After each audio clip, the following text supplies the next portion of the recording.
Methanol को बनाने की मैंने पहले भी बताया था कि 3 विधियों से हम लोग पढ़ेंगे, जिनमें से पहली औद्योगिक विधि हम लोग पढ़ चुके थे कल के दिन।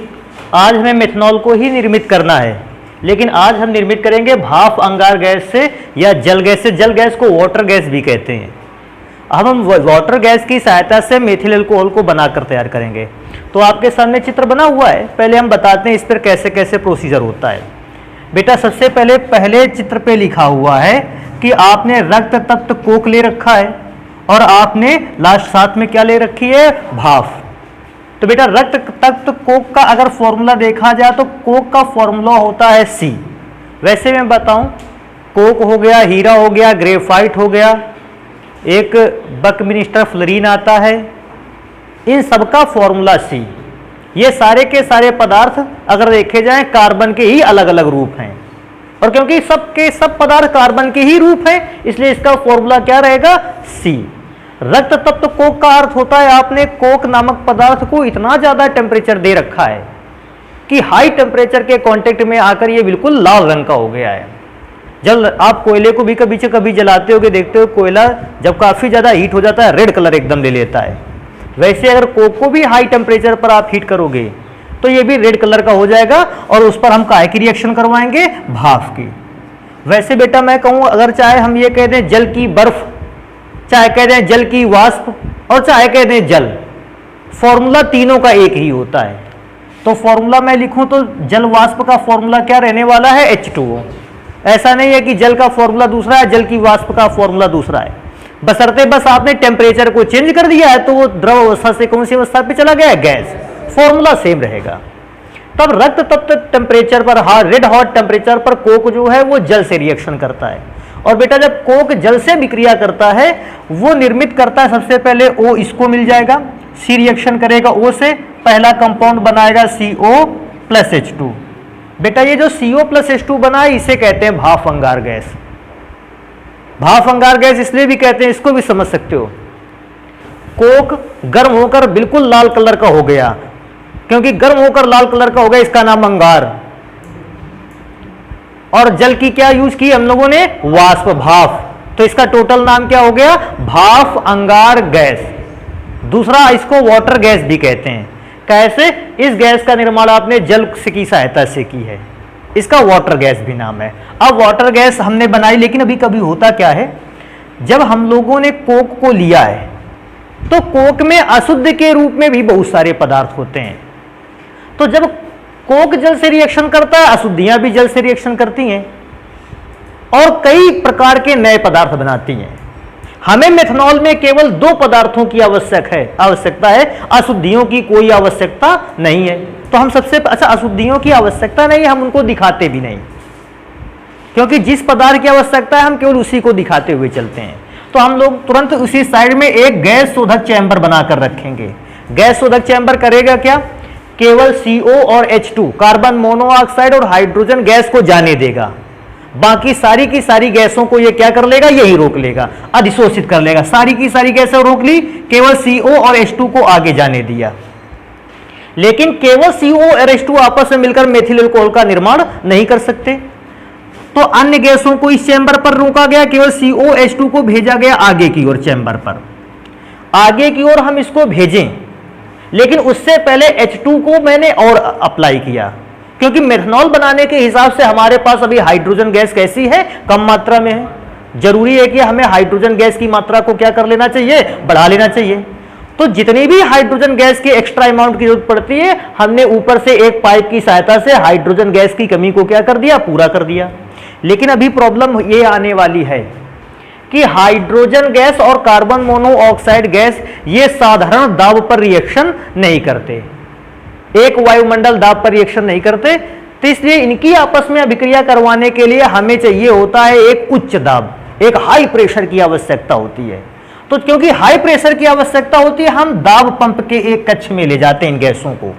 यहां से गैसें गई, ऊपर से हाइड्रोजन गैस आए, दोनों गैसों को हम दाब पंप में ले गए और यहां दाब पंप में ले जाकर इसका दाब, इस मिश्रण का दाब 200 वायुमंडल कर दिया या 200 ATM प्रेशर कर दिया। अब क्योंकि हाई प्रेशर है, अब अभिक्रिया होने लगेगी। अब हाई प्रेशर के कांटेक्ट में आके भाप अंगार गैस और ये हाइड्रोजन गैस आपस में अभिक्रियाएं करने लगी। लेकिन मैंने इस बात को चेक किया कि अभिक्रिया तो होने लगी, लेकिन अभिक्रिया की स्पीड बहुत धीमी है। तो अब क्योंकि अभिक्रिया की स्पीड धीमी है, हम तुरंत इसको गैसों को ले गए एक पाइप की सहायता से एक नए कक्ष में ले गए, जिसका नाम क्या था, उत्प्रेरक कक्ष।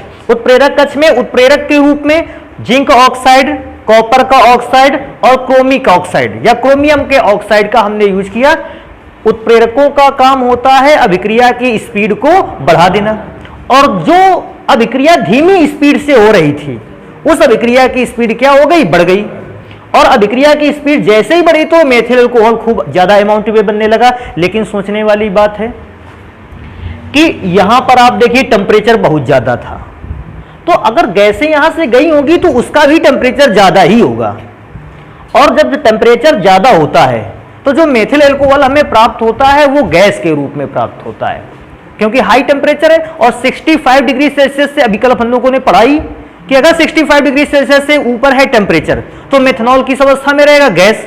तो हमें जो यहां पर मेथनॉल बना भी वो गैस अवस्था में मिला।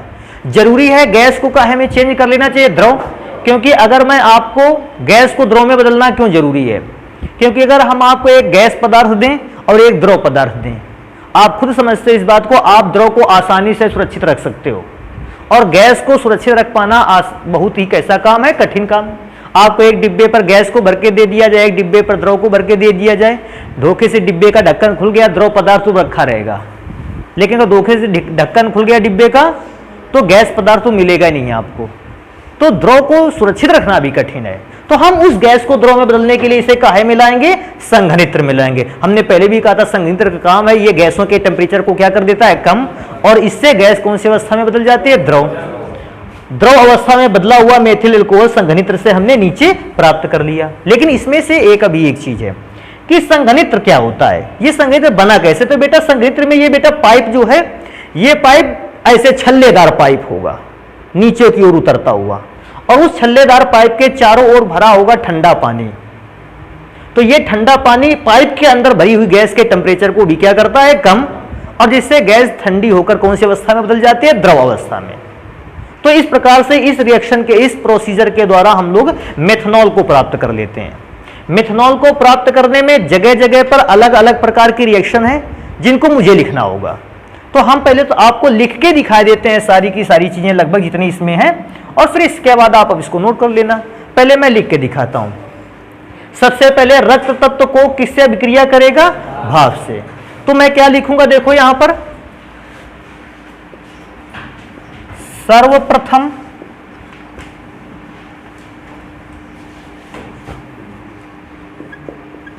भट्ठी में उपस्थित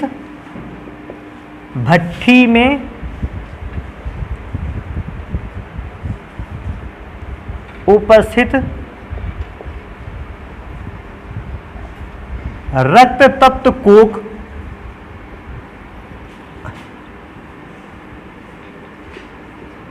जल वाष्प से अभिक्रिया करता है, या उसको भाप भी लिख सकते हैं। जल वाष्प से अभिक्रिया करता है, जल वाष्प से अभिक्रिया करता है।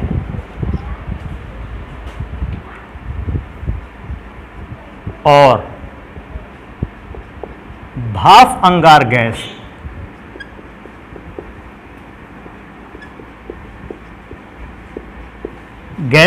बनाता है।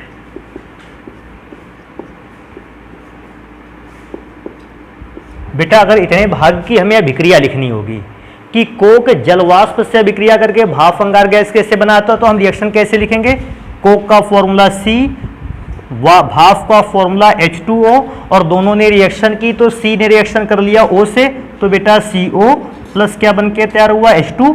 Ca और H2 के मिश्रण को ही हम कहते हैं, हाँ इसको ध्यान रखना, भाप अंगार गैस में कोई एक गैस नहीं बल्कि दो गैसें हैं, CO प्लस H2, इसको कहते हैं भाप अंगार गैस। अगर मैं दोबारा देखता था तो भाप अंगार गैस को पहले शुद्ध करते थे, क्योंकि शुद्ध करने में किसी भी प्रकार की अभिक्रिया नहीं, इसको लिखेंगे भी नहीं। फिर इसका प्रेशर कितना किया, 200 वायुमंडल दाब, और साथ में हाइड्रोजन गैस भी जोड़ी। तो हम इसको लिखेंगे, साथ में क्या लिखेंगे कि जो हमारे पास भाप अंगार गैस बची, पहले तो हम इसको हिंदी में लिख देते हैं क्या, अब भाप अंगार गैस को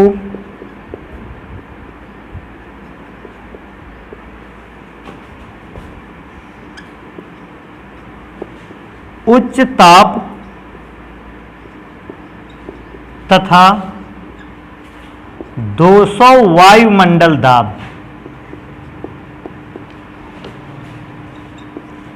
पर हाइड्रोजन गैस के साथ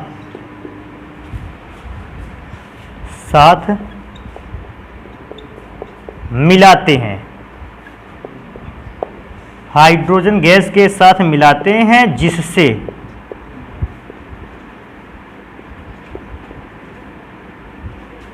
मिलाते हैं, इसमें थोड़ा सा और इसको में से जोड़ते हैं, हाइड्रोजन गैस के साथ ZnO plus CuO plus Cr2O3 की उपस्थिति में मिलाते हैं, की उपस्थिति में मिलाते हैं,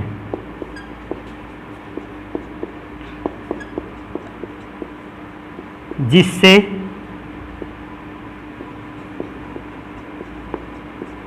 मेथनॉल की वाष्प बनती है, जिससे मेथनॉल की वाष्प बनती है। तो मैंने दोबारा पर इसको लिखा कि अब हम जो भाप अंगार गैस बना चुके हैं, इसको उच्च ताप पर और लगभग 200 वायुमंडल दाब पर, जो कि दाब पंप में आरोपित किया गया है, इसको हम उत्प्रेरक की उपस्थिति में रिएक्शन करवाएंगे, जिससे मेथनॉल बनेगा, लेकिन ये वाला मेथनॉल वाष्प के रूप में होगा, और फिर बाद में वाष्प को ठंडा करके द्रव में बदल देंगे। तो रिएक्शन इसकी कैसे लिखी जाए कि अब हम कौन सी गैस को, भाप अंगार गैस को लेंगे। तो बेटा भाप अंगार गैस का फॉर्मूला हमारे पास था CO प्लस H2। अगर आप ध्यान दो तो CO प्लस H2 तो यहां से गया था, ऊपर से और कौन सी गैस आई थी, हाइड्रोजन। तो मैंने एक हाइड्रोजन को और ऐड कर रखा है इसी में से।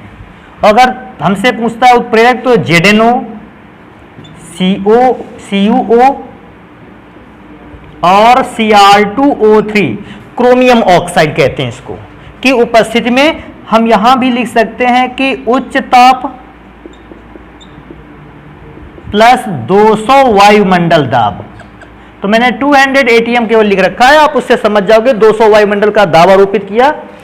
इन पदार्थों ने आपस में रिएक्शन किया। आप ऐसे भी लिख सकते हो, देखो इसको, कार्बन है, हाइड्रोजन 2 और 2 4 हैं, ऑक्सीजन 1 है, carbon 1 oxygen 1 hydrogen 4, carbon 1 oxygen 1, और क्योंकि हाइड्रोजन 4 है, 3 हाइड्रोजन लिखे जा सकते हैं पहले और 1 हाइड्रोजन लिखा जा सकता है बाद में, और इस प्रकार से मेथनॉल बन गया। लेकिन सोचने वाली बात है, ये मेथनॉल कौन से फॉर्म में है, वाष्प के रूप में है, गैस के रूप में है। तो हम इसको द्रव में बदलने के लिए इसे कहां भेजेंगे, संघनित्र में। तो मैं क्या लिख दूं लास्ट में कि इस मेथनॉल की वाष्प को संघनित्र में ठंडा करके कौन से रूप में बदल दिया गया, द्रव रूप में। तो लास्ट नंबर मैं यहां पे लिखूंगा, मेथनॉल की वाष्प को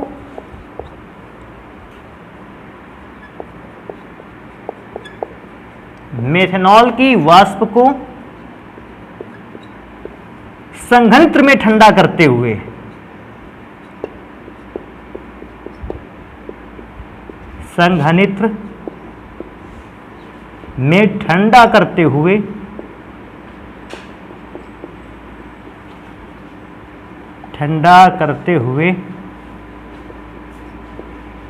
द्रव में बदल लिया जाता है,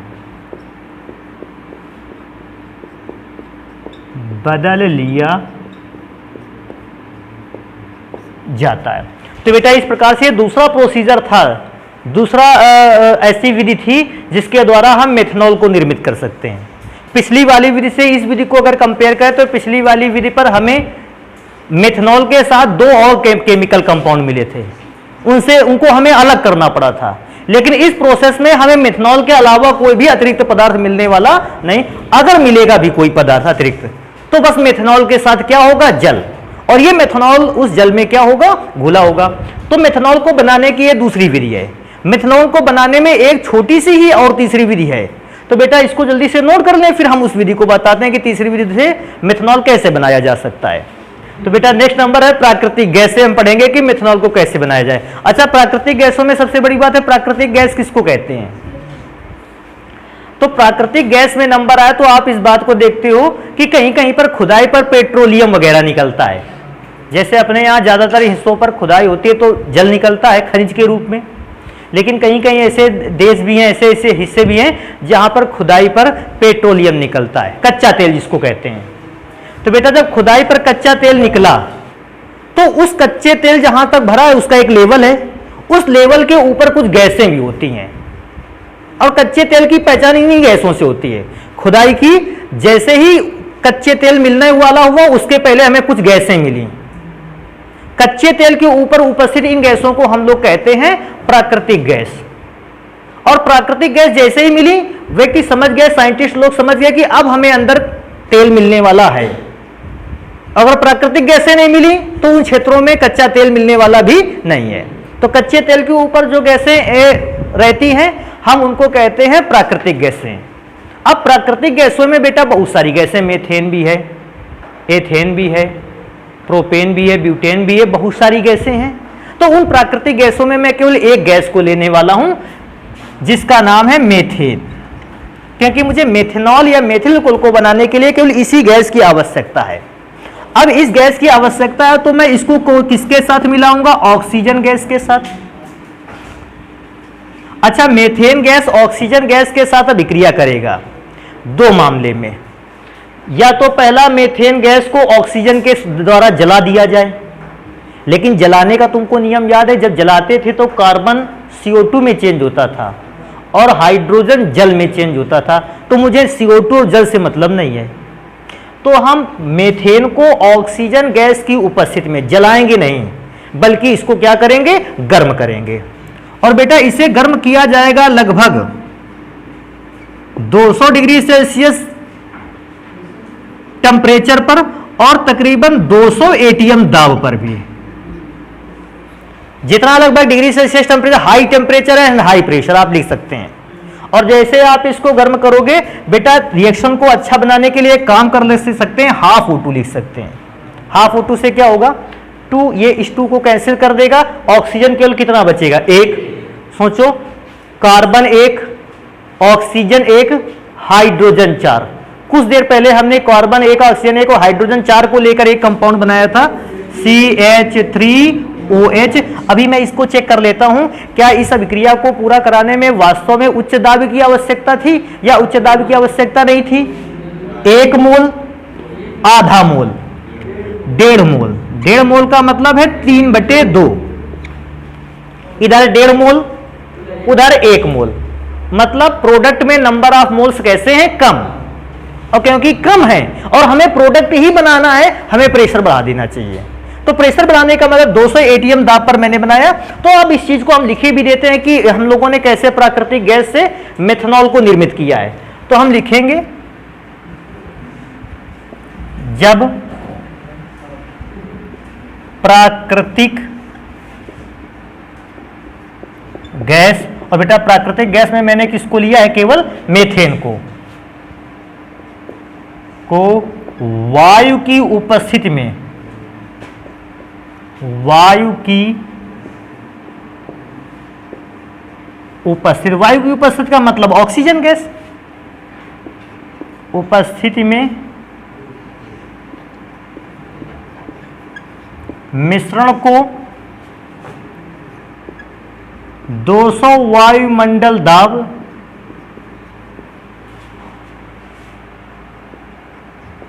तथा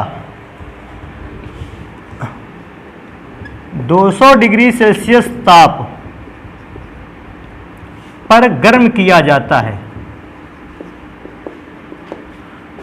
गर्म किया जाता है।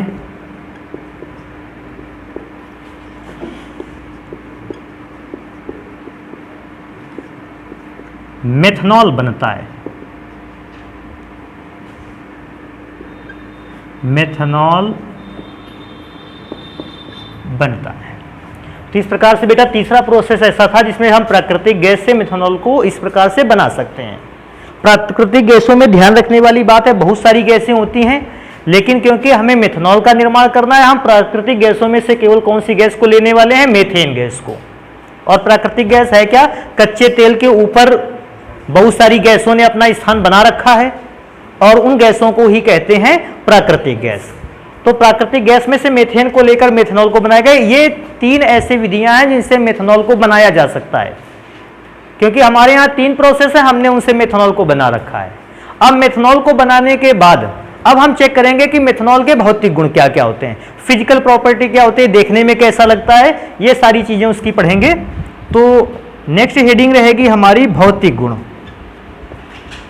जिसमें से मेथनॉल या मेथिल एल्कोहल के भौतिक गुणों का अध्ययन करेंगे। वैसे मेथिल एल्कोहल को या मेथनॉल को आपने देखा होगा हॉस्पिटल पे, ये वही मैंने बताया ना था कि सुई लगाने से पहले एक हल्के ब्लू कलर का लिक्विड होता है, आप उससे त्वचा की सफाई करते हैं, मेथनॉल वो है। या मेथनॉल आपके यहाँ स्प्रिट लैंप पे मिलेगा, प्रयोगशालाओं में एक स्प्रिट लैंप होती है और उस पे मेथनॉल को ईंधन के फॉर्म में यूज में लाते हैं। वैसे अगर मैं देखता हूं तो मेथनॉल एक द्रव पदार्थ है और कौन से रंग का होता है? नीले रंग का। तो मैं पहला नंबर लिखूंगा भौतिक गुण में से,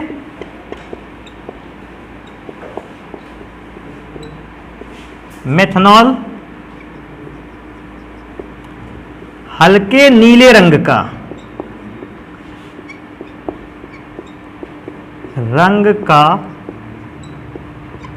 द्रव पदार्थ है। अच्छा, ये तो पहला गुण हो गया कि मेथनॉल हल्के नीले रंग का द्रव पदार्थ है। दूसरा अगर मैं चेक करता हूं इसको सूंघने से तो ये एल्कोहलिक गंध देता है। और मैंने पहले भी बताया था कि जितने भी एल्कोहल होते हैं लगभग एक ही प्रकार की गंध देते हैं, थोड़ा बहुत डिफरेंस नहीं, लगभग एक ही प्रकार की गंध देते हैं। तो मैं एक नंबर और लिखूंगा, मेथनॉल एल्कोहलिक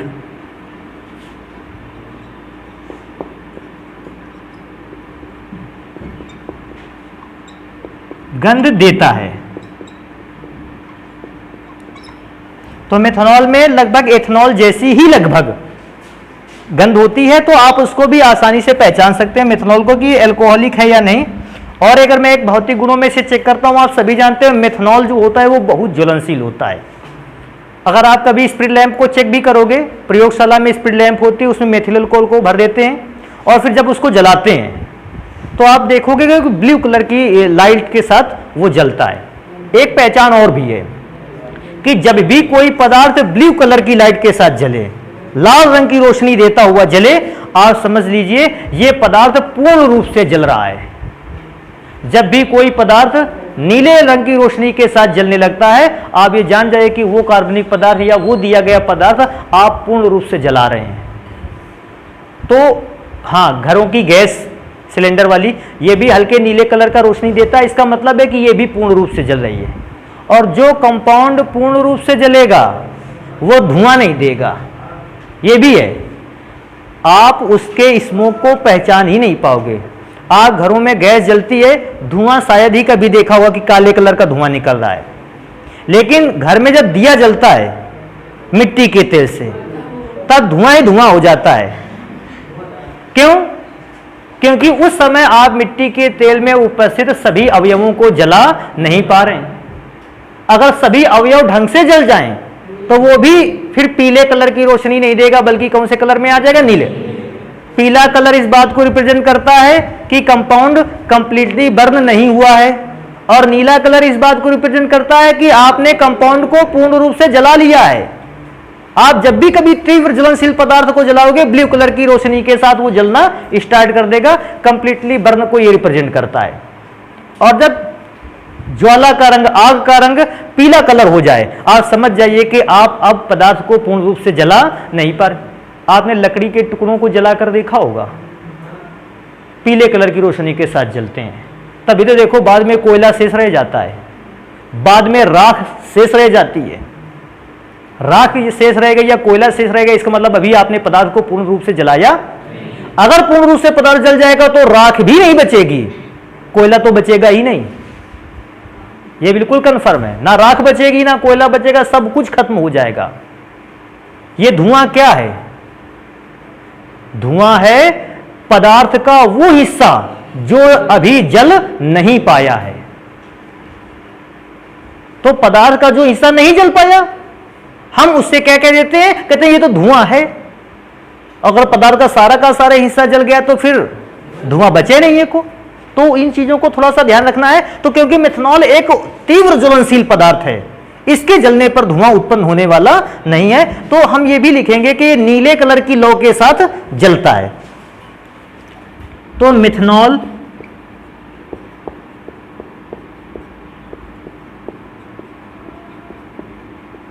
नीले रंग की लौ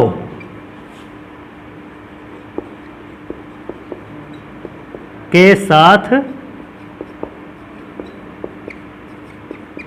जलता है। कि जब मैंने मेथनॉल को जलाया, ये नीले कलर की लौ के साथ जलता है। अच्छा, मैंने एक नंबर ये वाला नहीं लिखाया है कि मेथनॉल तीव्र ज्वलनशील पदार्थ है, तो आप इसको समझेंगे भी कि मेथनॉल तीव्र ज्वलनशील पदार्थ है। और या फिर अगर मैं चाहूं तो यहां पे लिख सकता हूं कि यह पदार्थ कैसा है? तीव्र ज्वलनशील। वैसे तो सबको ये बात नॉर्मल ध्यान रखनी है कि तीव्र ज्वलनशील पदार्थ है और ये जलने पर नीले कलर का धुआं देता है, इसका मतलब नीले कलर की लौ देता है, इसका मतलब है ये पूरी तरह से जल जाता है। एक और चीज कि मेथनॉल का बेटा संरचना सूत्र मैं चेक करूं तो कुछ इस प्रकार का होता है, CH3। अभी देखो, क्योंकि अब ना हमने ऑक्सीजन एटम को ऐसा देखा, ऐसा पाया कि ऑक्सीजन का एटम हाइड्रोजन का एटम डायरेक्टली ऑक्सीजन के एटम से कनेक्ट है। इसका पक्का मतलब ये है कि ये जल के साथ हाइड्रोजन बॉन्ड को क्या करेगा? बनाएगा। फिर ये बॉन्ड को खींचेगा, इस पर हल्का सा ऋणावेश आएगा और हाइड्रोजन पर हल्का सा धनावेश। यही प्रोसेस जल के अणुओं में भी होगा। और मैंने बताया था जितना भी पदार्थ है जल के अणुओं के साथ हाइड्रोजन बॉन्ड बना सकता है, वो सारा का सारा पदार्थ जल में क्या है? घुलनशील है। तो मैं रीजन के साथ लिखता हूं। कभी कभी ऐसा भी पूछ जाता है मेथनॉल जल में घुलनशील है, कारण दीजिए। तो आप बताओगे मेथनॉल का अणु जल के अणु के साथ कौन सा बॉन्ड बनाकर तैयार करता है? Hydrogen bond. और उस हाइड्रोजन बॉन्ड के बनाए जाने के कारण मेथनॉल जल में क्या है? घुलनशील है। तो मैं रीजन के साथ इस बात को लिखता हूं कि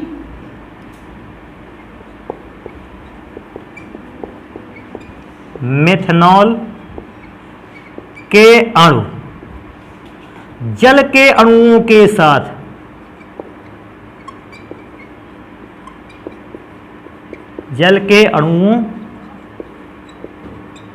साथ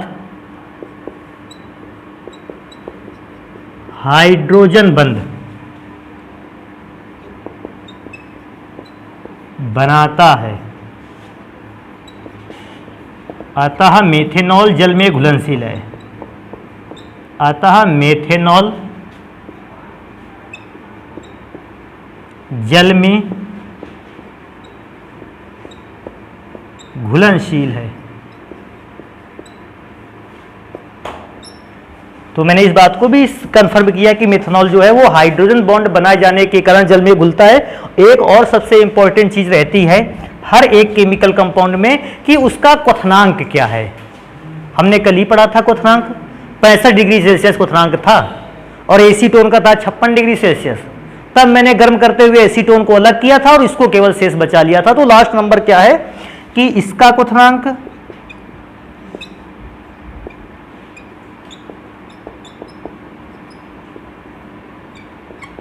65 डिग्री सेल्सियस। कभी कभी आप ऐसा होता है कि 65 डिग्री सेल्सियस ना देकर केल्विन पर टेम्परेचर को देता है। बड़ा आसान सा है, केल्विन पर टेम्परेचर निकालना हो तो 65 डिग्री सेल्सियस में 273 को आप क्या कर दीजिए? जोड़ दीजिए। और जैसे 65 डिग्री सेल्सियस में आप 273 को जोड़ोगे टेम्परेचर केल्विन पर आ जाएगा। तो ये वो भी कठिन काम नहीं है। टेम्परेचर कभी कभी केल्विन पर डिमांड करता है, तो आप एक काम करोगे, क्योंकि 65 है 273 जोड़ोगे, टेम्परेचर किस पर शो करने लगेगा? केल्विन पर।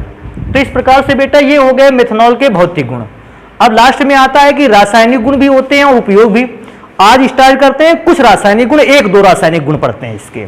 तो बेटा मैं इसको मिटा देता हूं, फिर पढ़ते हैं कि मेथनॉल का रासायनिक गुण किस किस टाइप का होता है। मेथनॉल के रासायनिक गुणों को पढ़ें तो हम मेथनॉल में से पहला रासायनिक गुण पढ़ने वाले हैं PCl5 से क्रिया। अच्छा, PCl5 से क्रिया का मतलब एथेनॉल की PCl5 क्रिया में थोड़ा सा ध्यान देना होगा। मेथनॉल की तकरीबन वैसे ही होगी PCl5 की रिएक्शन। तो मेथनॉल का फॉर्मूला रहेगा CH3OH और हम इस बार रिएक्शन करवाने वाले हैं PCl5 की। सेम था, 5 Cl को अपने साथ बॉन्ड में समेटे हुए था। फिर उसने क्या किया, जैसे ही रिएक्शन मेथनॉल से हुई 2 ऑक्सीजन जाके एक PCl5 में जुड़े और जैसे 2 ऑक्सीजन ने PCl5 पर अटैक किया, PCl5 ने अपने 2 Cl एटम को क्या कर दिया, हटा दिया, क्योंकि ऑक्सीजन डबल बॉन्ड के साथ जुड़ा था। 2 Cl हटे और पहला कंपाउंड बनकर तैयार हुआ POCl3।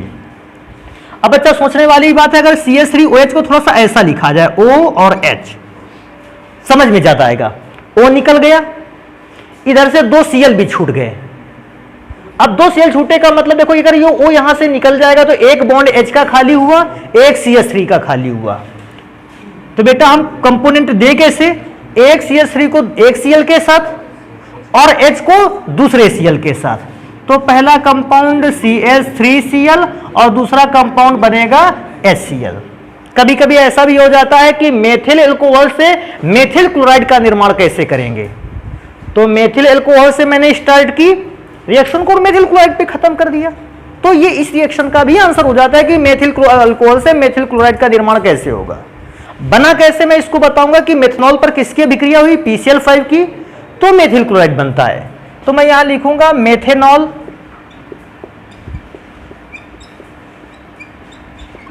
PCl5 से क्रिया कर मेथिल क्लोराइड बनाता है।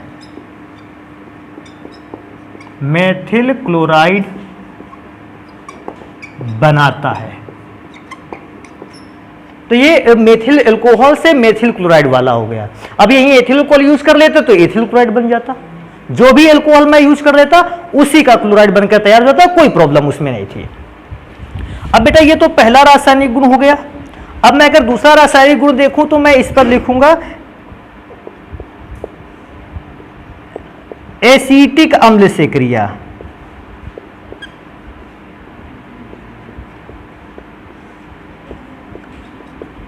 एसीटिक अम्ल से क्रिया।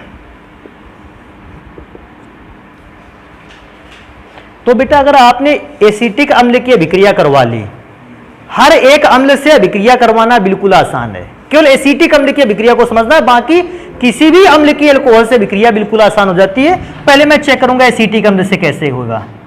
तो एसीटिक अम्ल का फॉर्मूला COOH और मेथनॉल का फॉर्मूला CH3OH। अब इन दोनों में से मुझे अल्कोहल में से और एसिड में से जल को अलग करना है। तो जल को अलग करने के लिए या तो आप H2SO4 का इस्तेमाल कर सकते हैं या इसमें से Al2O3 भी उत्प्रेरक रहता है, क्योंकि हम H2SO4 को जानते हैं कि ये अच्छा निर्जलीकारक है, मैंने H2SO4 रख दिया। आप H2SO4 ना लिखना चाहें क्योंकि H2SO4 अम्ल है, आप क्या लिख सकते हैं, H+ आयन।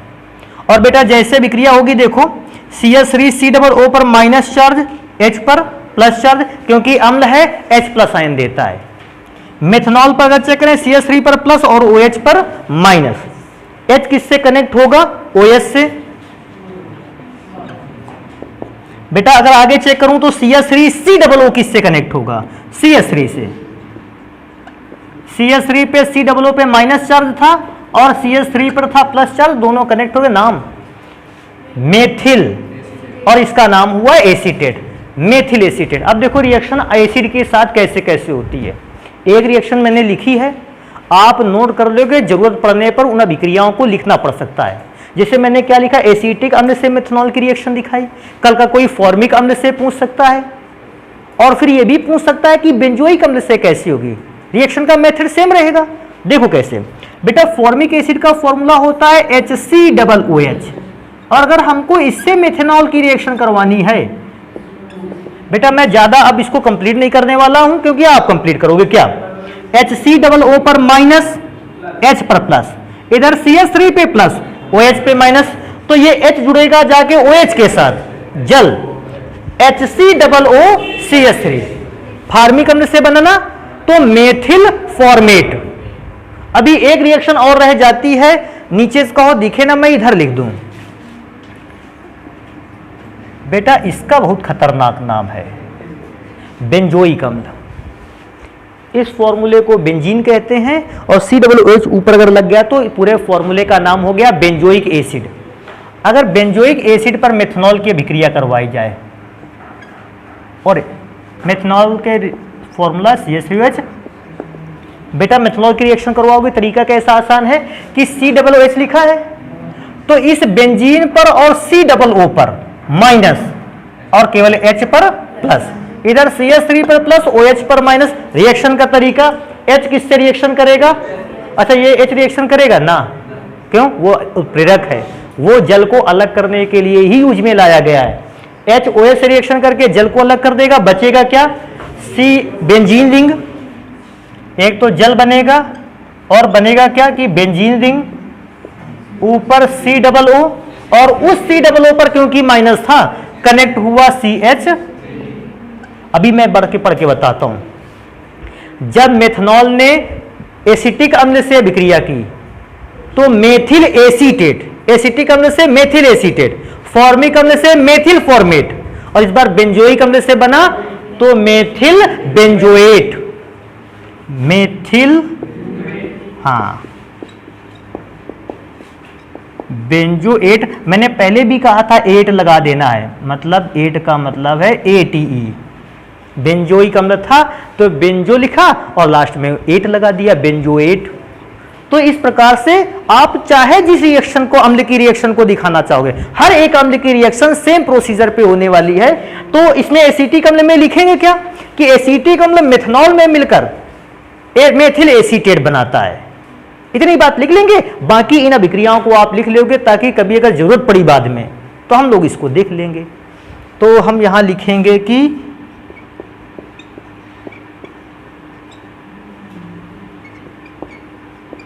एसीटिक अम्ल, मेथिल एल्कोहल लिख सकते हो या मेथनॉल भी लिख सकते हो,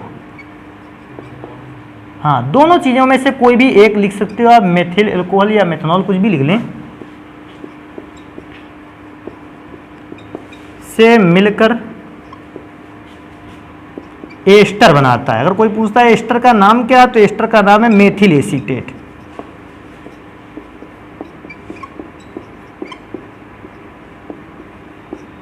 बनाता है।